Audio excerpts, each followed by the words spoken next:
আসসালামু আলাইকুম, কেমন আছেন সবাই? আমার বাসায় আজকে খাসির মাংস রান্না হচ্ছে। আমি অবশ্য খাসির মাংস খাই না, এই জন্য আমি খাসির মাংস রান্নাও করি না। খাসির মাংস রান্না করতেছে আপা, আমি শুধু দাঁড়িয়ে দাঁড়িয়ে ভিডিওগুলো করতেছিলাম।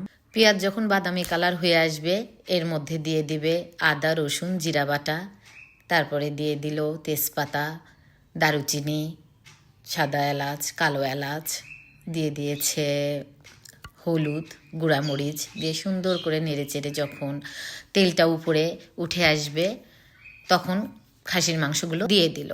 এরপর সুন্দর করে নাড়াচাড়া করে ঢাকনা দিয়ে ঢেকে রেখে দেবে।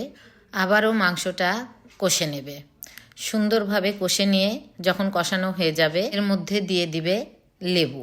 এই যে আপা লেবু চিপে দিচ্ছে। খাসির মাংসর একটা গন্ধ হয়, এই জন্যই আমরা খাসির মাংসের মধ্যে লেবু দিয়ে দেই। লেবু দেওয়ার পরে আবার ভালো করে কষে নিয়ে হালকা করে পানি দিয়ে দিয়েছি। এই যে আমার খাসির মাংস হয়ে গেছে। ভালো লাগলে লাইক, কমেন্ট, শেয়ার করবেন। আল্লাহ হাফেজ।